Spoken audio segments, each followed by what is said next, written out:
Hello అండి. ఇదైతే night blog అండి. ఇంకా నైట్ అయితే పడుకునేటప్పుడు అయితే నేను ఇలా అయితే అంతా గ్యాస్ స్టవ్ అంతా క్లీన్ చేసుకుంటానండి నైటే మొత్తము. ఎందుకంటే వంటగది అయితే నీట్గా ఉంటే పొద్దున్న లేచేసరికి ఫ్రెష్గా ఉంటుందన్నమాట. ఇంకా నేను సామాన్లు అట్లా అయితే కనుక మాకు బయట ఉంది కాబట్టి కొద్దిగా ఇంకా బయట అయితే వేసేస్తానమాట. పొద్దున్న మార్నింగే అయితే అవైతే క్లీన్ చేసుకుంటానండి. ఇంక ఇక్కడైతే కనుక నేను గ్యాస్ స్టవ్ అయితే నైట్ క్లీన్ చేసుకొని పడుకుంటానండి. ఇంకా వంటగది కనుక గలీజ్గా పెడితే అది ఇంటికి కానీ మంచిది కాదు.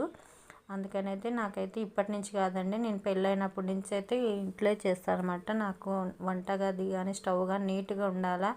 ఏదైనా ఒక వంట చేసినా కానీ ఆ పొయ్యి కాడ అయితే గలీజ్ ఉంటే నాకు అస్సలు నచ్చదనమాట.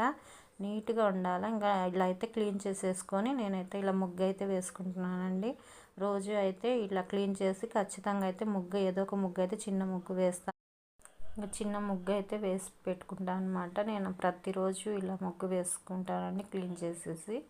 ఇంకా నీట్గా ఉంటుందన్నమాట. పొయ్యి కాడ అయితే కనుక ఇట్లా నీట్గా పెట్టుకుంటే పొద్దున్న అయితే ఇంకా మనకు పనులు కానీ చక్క అయిపోతాయి అన్నమాట. ఇంకా మా ఇద్దరు పిల్లలు చూసారన్నా, ఇక్కడైతే కనుక సిఐడి చూస్తున్నారండి టీవీలో. వీళ్ళు ఇంకా ఏమి చూడరండి, సినిమాలు చూడరు, ఏం చూడరు, ఓన్లీ సిఐడి మాత్రమే చూస్తారండి. వీళ్ళకి